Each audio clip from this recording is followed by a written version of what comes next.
شعبان ایک مہینے کا نام ہے۔ اسے شعبان اس لیے کہا جاتا ہے کہ اس ماہ میں عرب پانی تلاش کرنے نکلتے تھے، اور ایک قول یہ بھی ہے کہ وہ جنگوں میں نکلتے تھے، اور ایک قول یہ بھی ہے کہ اس مہینہ کو رجب اور رمضان کے مابین ہونے کی وجہ سے شعبان کہا جاتا ہے۔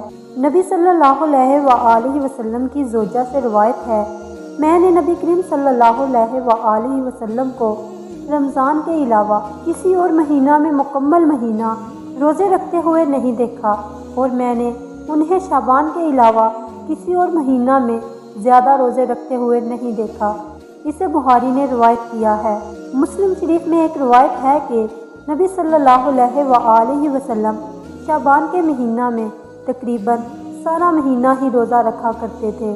ایک اور روایت میں ہے کہ جب سے نبی صلی اللہ علیہ وآلہ وسلم مدینہ تشریف لائے، اس وقت سے میں نے انہیں رمضان کے علاوہ کسی اور مہینے کے مکمل روزے رکھتے ہوئے نہیں دیکھا۔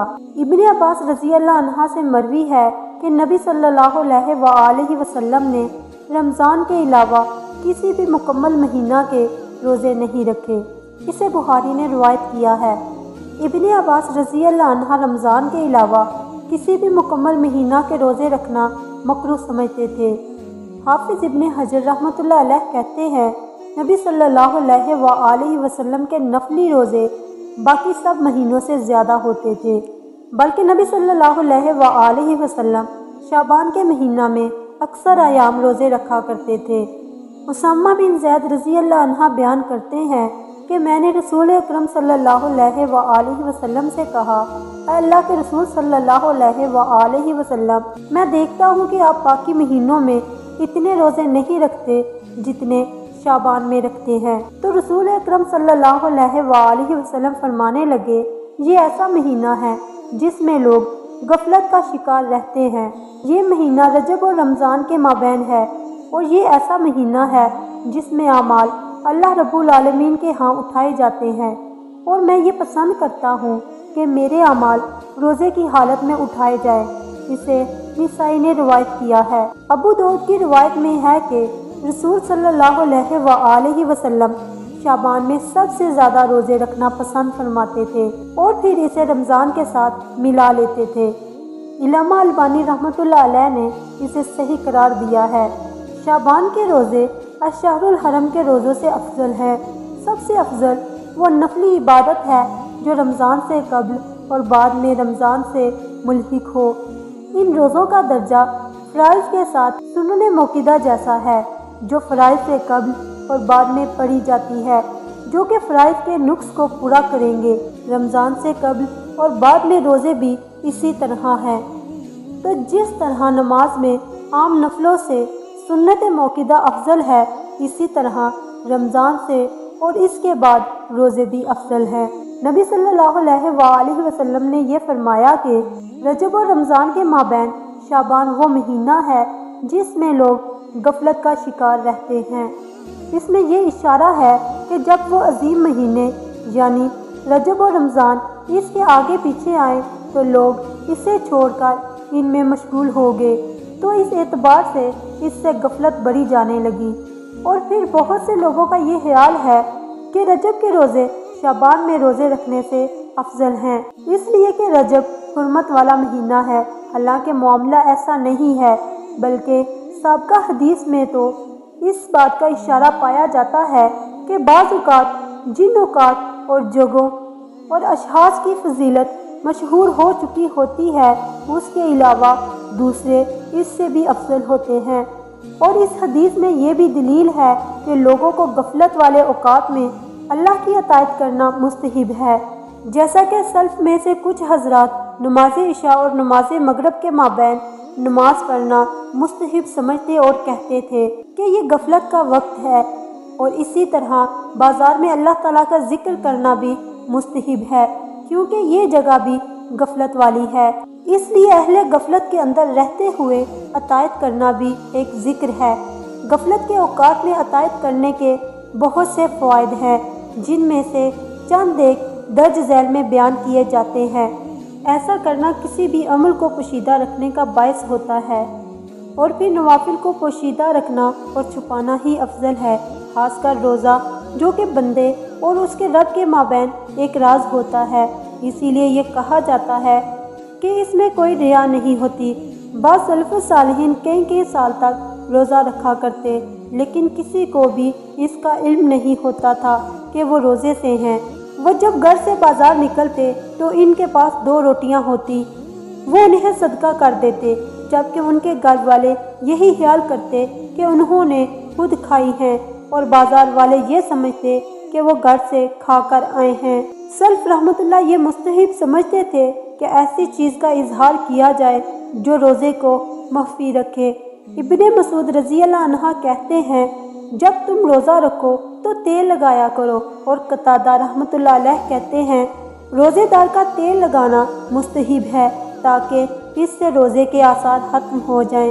اور اسی طرح اوقات غفلت میں اعمال صالحہ کرنے میں نفوس پر زیادہ مشقت ہوتی ہے، اور اعمال کے افضل ہونے کے اسباب میں اس کا نفس پر مشقت والا ہونا بھی ایک سبب ہے، کیونکہ جب کسی عمل میں بہت سارے مشارکین ہوں تو وہ کام کرنا زیادہ آسان ہوتا ہے، اور جب غفلت زیادہ ہو تو پھر وہی کام کرنے والے کے لیے مشکل ہوتا ہے۔ مقل بن یسار رضی اللہ عنہ بیان کرتے ہیں کہ فتنہ و فساد کے وقت عبادت ہجرت کی طرح ہے، یعنی فتنہ کے دور میں عبادت کرنا، کیونکہ لوگ اپنی خواہشات کی پیروی کرتے ہیں، تو دین پر عمل پیرا ہونے والا شخص مشقت والے کام سر انجام دیتا رہتا ہے۔ نبی صلی اللہ علیہ وآلہ وسلم کے شعبان میں روزے کثرت سے رکھنے کے اسباب میں اہل علم کا اختلاف ہے، جس میں کئی ایک اقوال بیان کیے گئے ہیں۔ نمبر 1، سفر یا کسی اور سبب کی وجہ سے وہ مہینے کے 3 روزے نہیں رکھ سکتے تھے جو جمع ہو جاتے، اور انہیں شعبان میں قضا کرتے تھے، کیونکہ نبی صلی اللہ علیہ وآلہ وسلم جب کوئی نفلی کام کرتے تو اس بات پر ثابت قدمی کرتے، اور اگر رہ جاتا تو اسے قضا کرتے تھے۔ نمبر 2، ایک قول یہ ہے کہ آپ صلی اللہ علیہ وآلہ وسلم کی زوجہ رمضان میں رہ جانے والے روزوں کی قضا شعبان میں کرتی تھی، تو اس لیے نبی صلی اللہ علیہ وآلہ وسلم بھی روزے رکھتے تھے۔ نبی صلی اللہ علیہ وآلہ وسلم کی زوجہ سے وارد ہے کہ وہ نبی صلی اللہ علیہ وآلہ وسلم کے ساتھ مشغول رہنے کی وجہ سے رمضان کے روزوں کی قضا شعبان تک مؤخر کر دیتی تھی۔ ایک اور یہ بھی ہے کہ شعبان میں لوگ غفلت کا شکار رہتے ہیں، اور راہج قول بھی یہی ہے، کیونکہ مدرجہ بالا حدیث اسامہ رضی اللہ عنہ بھی اسی بات پر دلالت کرتی ہے، جس میں مذکور ہے کہ رجب و رمضان کے مابین یہ مہینہ ایسا ہے جس میں لوگ غفلت کا شکار رہتے ہیں۔ اسے سنن نسائی نے روایت کیا ہے، جب شعبان شروع ہوتا تو نبی صلی اللہ علیہ وآلہ وسلم کی ذمہ کچھ نفلی روزے باقی ہوتے، تو آپ صلی اللہ علیہ وآلہ وسلم انہیں رمضان شروع ہونے سے قبل شعبان میں ہی مکمل کر لیتے، جیسا کہ اگر نبی صلی اللہ علیہ وآلہ وسلم کی سنتیں یا پھر قیام اللیل رہ جاتا تو آپ صلی اللہ علیہ وآلہ وسلم اس کی بھی قضا دیا کرتے تھے۔ اس لیے آپ صلی اللہ علیہ وآلہ وسلم کی زوجہ اس مہینہ میں موقع پا کر اپنے رمضان کے نفلی روزے پورے کرتی تھی، کیونکہ باقی مہینوں میں وہ نبی صلی اللہ علیہ وآلہ وسلم کے ساتھ مشغول ہوتی تھی۔ اس لیے متنبہ رہنا چاہیے کہ اگر کسی کے ذمہ رمضان کے روزے باقی ہوں تو اسے آنے والے رمضان سے قبل وہ روزے رکھنے چاہیے، کیونکہ بغیر کسی ضرورت کے دوسرے رمضان کے بعد تک مؤخر کرنا جائز نہیں۔ لیکن اگر کوئی ایسا جو رمضان المبارک سے قبل ہی پچھلے رمضان کے روزوں کی قضا ادا کرنے پر قادر ہو اور روزے نہ رکھے تو اس پر قضا اور توبہ کے ساتھ ساتھ ہر روزہ کے بدلے میں ایک مسکین کو کھلانا بھی بطور کفارہ ادا کرنا بھی واجب ہوگا۔ امام شافعی، امام احمد، امام مالک رحمۃ اللہ علیہ کا بھی یہی قول ہے۔ اسی طرح رمضان میں روزے رکھنے کا فائدہ یہ بھی ہے کہ رمضان کے لیے روزے رکھنے کی مشق ہو جاتی ہے، تاکہ رمضان کے روزے رکھنے میں مشقت نہ اٹھانی پڑے، بلکہ شعبان کے مہینے میں روزے رکھ کر اس کا عادی بن چکا ہو، اور رمضان کے روزے وہ پوری قوت و طاقت اور نشاط و چستی سے رکھ سکے۔ اور جب شعبان کا مہینہ رمضان کے مقدمے کی حیثیت رکھتا ہے تو اس لیے اس میں روزے رکھنا اور تلاوت قرآن کریم کرنا اور صدقہ خیرات کرنا چاہیے تاکہ رمضان میں آسانی پیدا ہو سکے۔ سلمہ بن سہیل کہتے ہیں کہ شعبان کے بارے میں کہا جاتا ہے کہ شعبان قاریوں کا مہینہ ہے۔ شعبان کا مہینہ شروع ہوتا تو حبیب بن ابی ثابت کہتے ہیں یہ قاریوں کا مہینہ ہے، اور شعبان کے مہینے کے شروع ہوتے ہی عمرو بن قیس المانی اپنی دکان بند کر دیتے تھے تاکہ قرآن مجید کی تلاوت کے لیے فارغ ہو سکے۔ حضور پرنور صلی اللہ علیہ وآلہ وسلم نے ارشاد فرمایا، جو کوئی شعبان کی 15ویں تاریخ کو روزہ رکھے گا اسے جہنم کی آگ نہ چھو سکے گی۔